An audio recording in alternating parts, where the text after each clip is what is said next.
हाम्रो संस्कृति, हाम्रो संस्कार, ज्योतिष, वास्तुशास्त्र तथा विभिन्न धार्मिक कुराहरू बुझ्नको लागि अध्यात्म दर्शनलाई रोजौं। समादरणीय दर्शकवृन्द, नमस्कार।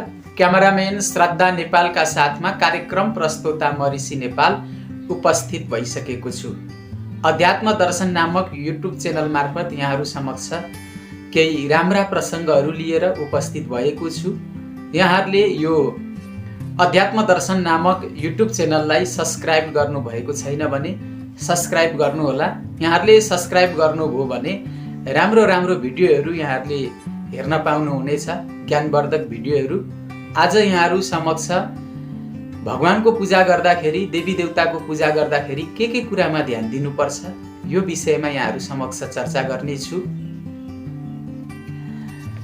देवताको पूजा उत्तरतिर फर्किएर तथा पितृको पूजा अर्थात् श्राद्ध तर्पण दक्षिणतिर फर्किएर गर्नुपर्छ। हामीले यो कुरालाई एकदम ध्यान दिनुपर्छ।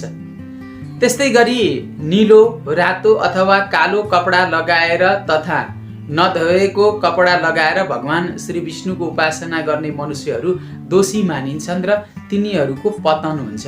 यो कुरामा पनि ध्यान दिनुपर्छ हामीले। त्यस्तै गरी चिसा कपडाहरू लगाएर अथवा हातहरू घुँडा बाहिर निकालेर जुन जप, होम र दान गरिन्छ त्यो सबै निष्फल हुन्छ। त्यसकारण यस्तो पनि गर्नु हुँदैन। त्यस्तै गरी कपाल खुल्ला राखेर आचमन र देवताको पूजा गर्नु हुँदैन। पूजा गर्दा कपाल खुल्ला पनि गर्नु हुँदैन, बाँधेर राख्नुपर्छ।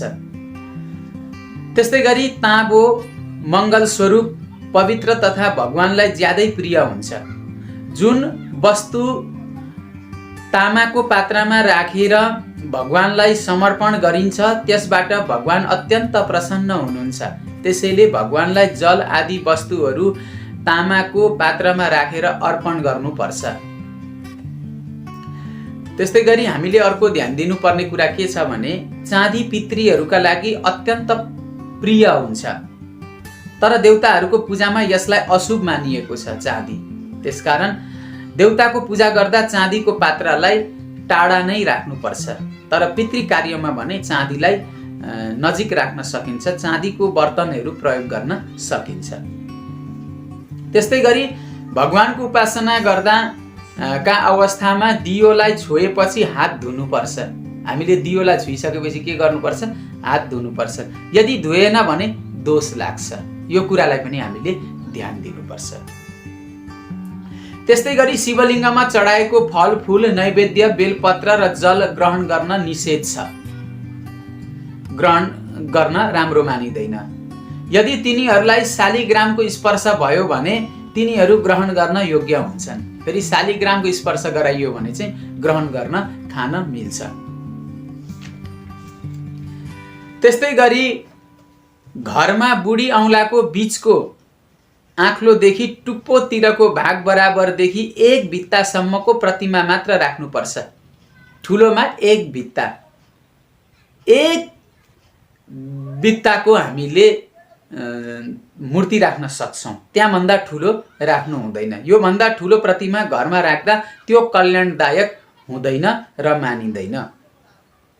त्यस्तै गरी हामीले अर्को ध्यान दिनुपर्ने कुरा के छ भनेदेखि घरमा टुटफुट भएको अथवा आगोले जलेको प्रतिमाको पूजा गर्नु हुँदैन, किनकि यस किसिमको प्रतिमाको पूजा गर्नाले घरको अधिपतिको मनमा डर अथवा चिन्ता उत्पन्न हुन्छ। त्यसकारण यी कुराहरू गर्नु भएन। त्यस्तै गरी हामीले अर्को एकदमै ध्यान दिनुपर्ने कुरा के हो भने घरमा प्रत्येक दिन पूजा गर्नका लागि त्यही प्रतिमा कल्याणदायक हुन्छ जुन सुन जस्ता धातुहरूबाट बनाइएको छ र हातको बुढी औँला बराबरको छ अथवा धेरै ठुलो भएमा 1 भित्तासम्मको मात्र होस्। जुन टेढो छ, डढेको छ, चोइटिएको छ वा फुटेको छ, जसको टाउको वा आँखामा चोट लागेको छ अथवा जसलाई चाण्डाल आदि छुन नहुने मनुष्यहरूले छोएको छ, त्यस्तो प्रतिमाको पूजा गर्नु हुँदैन, निषेध गरिएको छ। यो कुरामा पनि हामीले ध्यान दिनुपर्छ।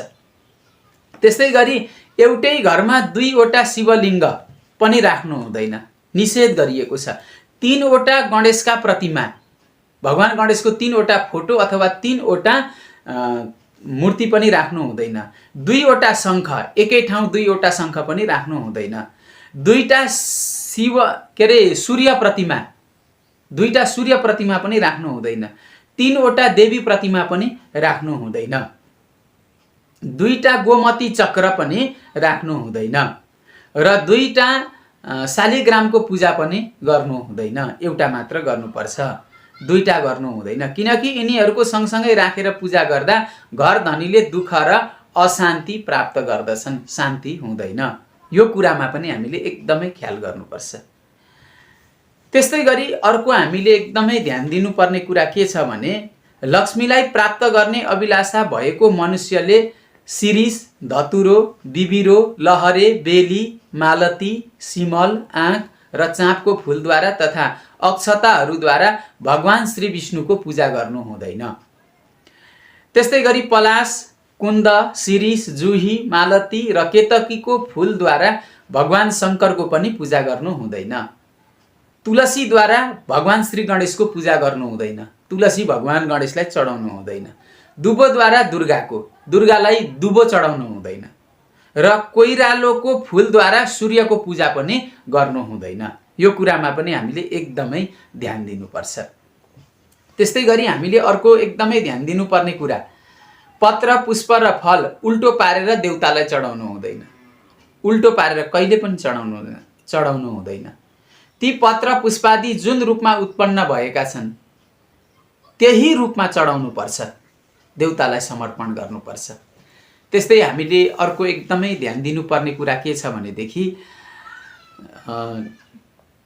सुकेका पातहरू, फूलहरू र फलहरूद्वारा कहिल्यै देवताको पूजा गर्नु हुँदैन।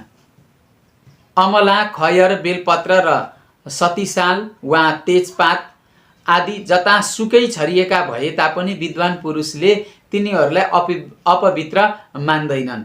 कमल र अमला 3 दिनसम्म शुद्ध रहन्छ। तुलसी र बेलपत्र सधैँ शुद्ध रहन्छन्, सधैँ शुद्ध हुन्छन्। त्यस्तै गरी कार्तवीर्यलाई दियो बत्ती प्रिय छ अनि सूर्यलाई नमस्कार प्रिय छ। सूर्यलाई नमस्कार मात्र गर्नुभयो भने पनि सूर्य प्रसन्न हुन्छन्। भगवान विष्णुलाई स्तुति प्रिय छ। स्तुति गर्दा भगवान विष्णु प्रसन्न हुनुहुन्छ। भगवान श्री गणेशलाई तर्पण प्रिय छ। तर्पण गर्यौं भने भगवान गणेश अत्यन्त प्रसन्न हुनुहुन्छ। दुर्गालाई अर्चना प्रिय छ अनि भगवान शिवलाई अभिषेक प्रिय छ। अभिषेक गर्दा भगवान शिव अत्यन्त प्रसन्न हुनुहुन्छ। त्यसैले यी देवताहरूलाई प्रसन्न गराउनका लागि यिनीहरूको प्रिय कार्य मात्र गर्नुपर्छ। त्यस्तै गरी अर्को हामीले एकदमै ध्यान दिनुपर्ने कुरा के छ भने, भगवान विष्णुको मन्दिरको 4 पटक, अब कुन मन्दिर कति पटक परिक्रमा गर्नुपर्छ त, कसको मन्दिर कति पटक, त्यो कुरा यहाँ आउँदैछ। भगवान विष्णुको मन्दिर जो छ त्यो मन्दिरको 4 पटक परिक्रमा गर्नुपर्छ। भगवान शङ्करको मन्दिरको आधा पटक मात्र गर्नुपर्छ। देवीको मन्दिरको 1 पटक, सूर्यको मन्दिरको 7 पटक र भगवान गणेशको मन्दिरको 3 पटक परिक्रमा गर्नुपर्छ। त्यस्तै गरी हामीले अर्को एकदमै ध्यान दिनुपर्ने कुरा के हो भने, घिउमा बालिएको दियो देवताको दाहिनेतिर, घिउमा हामीले दियो बालेका छौँ भने देवताको दाहिनेतिर र तेलमा बालिएको दियो देवताको देब्रेतिर राख्नुपर्छ। त्यस्तै गरी हामीले अर्को एकदमै ध्यान दिनुपर्ने कुरा के छ भने, प्रदक्षिणा, प्रणाम, पूजा, हवन, जप र गुरु तथा देवताको दर्शन गर्दाका समयमा चिसो कपडा बेर्नु हुँदैन। सुकेको हुनुपर्छ, चिसो हुनु हुँदैन। त्यस्तै हामीले अर्को ध्यान दिनुपर्ने कुरा के छ भने, अँध्यारो दियो अथवा बत्ती नबाली भगवानको मूर्तिलाई छुनु, अँध्यारोमा पनि छुनु हुँदैन दियो नबाली। श्मशान घाटबाट फर्किएर आएपछि ननुहाइकन भगवानलाई छुनु पनि निषेध गरेको छ। मदिरा र मासु खाएर भगवानको पूजा गर्नु यो पनि हुँदैन, दोष लाग्छ। अर्काको कपडा लगाएर भगवानको पूजा गर्नु पनि हुँदैन। भगवानलाई चन्दन र माला समर्पण नगरी धूप बाल्नु, शङ्ख आदि नबजाइकन भगवान उठाउनु यी सबै अपराध हुन्। यसैले मनुष्यले यस किसिमको कार्य कदापि गर्नु हुँदैन। त्यस्तै गरी अर्को हामीले एकदमै ध्यान दिनुपर्ने कुरा के छ भनेदेखि नवरात्रमा कन्या पूजा गर्दाका समयमा 1 वर्षकी कन्यालाई लिनु हुँदैन। 1 वर्षकोलाई निषेध गरिएको छ। त्यसलाई मात्र कुमारी भनिन्छ जो घटीमा पनि 2 वर्षकी भएकी छिन्। 3 वर्षकी कन्यालाई त्रिमूर्ति र 4 वर्षकी कन्यालाई कल्याणी भनिन्छ। यसै गरी 5 वर्षकी कन्यालाई रोहिणी, 6 वर्षकीलाई कालिका, 7 वर्षकीलाई चण्डिका, 8 वर्षकीलाई शाम्भवी, 9 वर्षकी कन्यालाई दुर्गा र 10 वर्षकीलाई सुभद्रा भनिएको छ, बताइएको छ। यो भन्दा धेरै उमेर भएकी कन्याको पूजा गर्नु हुँदैन। 10 वर्षभन्दा माथिको कन्याको पूजा नगर्नु भनेको छ। ती सबै कार्यहरूमा निन्दनीय मानिन्छन्। त्यस्तै गरी हामीले अर्को एकदमै ध्यान दिनुपर्ने कुरा के छ भने सूर्यसँग हामीले माग्दाखेरि के माग्नुपर्छ त भन्दा आरोग्यता, शरीर स्वस्थ रहोस् भनेर यस्तो प्रार्थना गर्नुपर्छ। अग्निसँग श्रीको, सम्पत्तिको याचना गर्नुपर्छ, प्रार्थना गर्नुपर्छ। भगवान शिवसँग ज्ञान, हामीले भगवान शिवसँग के माग्ने? ज्ञान माग्ने। भगवान विष्णुसँग मोक्ष माग्ने, मोक्ष माग्नुपर्छ। अनि दुर्गा आदिसँग रक्षा माग्नुपर्छ, मेरो रक्षा होस् भनेर। भैरव आदिसँग कठिनाइहरूद्वारा मुक्त हुने वरदान माग्नुपर्छ। सरस्वतीसँग माग्दा विद्या माग्नुपर्छ। लक्ष्मीसँग ऐश्वर्य अभिवृद्धि माग्नुपर्छ। पार्वतीसँग सौभाग्य माग्नुपर्छ माग्दा। जोसँग जे चिज छ त्यही माग्यो भने न पाइन्छ। त्यसैले शचीसँग मङ्गल वृद्धिको कामना गर्नुपर्छ। स्कन्दसँग सन्तान वृद्धिको र भगवान गणेशसँग सबै चाहना पूर्तिको याचना गर्नुपर्छ भनेर भनिएको छ। त्यस्तै गरी अर्को हामीले एकदमै ध्यान दिनुपर्ने कुरा के छ भने भगवान शङ्कर सेतो आँकको फुलद्वारा, चन्द्रमा कपडाको धागोद्वारा, भगवान श्री विष्णु मात्र स्मरणद्वारा र साधुहरू हात जोड्नाले प्रसन्न हुनुहुन्छ। यो कुरालाई हामीले ध्यान दिनुपर्छ र त्यही अनुरूप हामीले कामहरू गर्नुपर्छ। दर्शकवृन्द, यहाँहरू समक्ष आज देवी देवताको पूजा गर्दाखेरि हामीले के कुरामा ध्यान दिनुपर्छ यो प्रसङ्ग आज यहाँहरू समक्ष राखे। अब प्राविधिक मित्र श्रद्धा नेपालले यो कार्यक्रमको समय अवधि भइसकेको जानकारी गराइसक्नु भएको छ। त्यसैले म यो कार्यक्रमलाई यहीँ विश्राम दिने अनुमति चाहन्छु। हस्त, नमस्कार।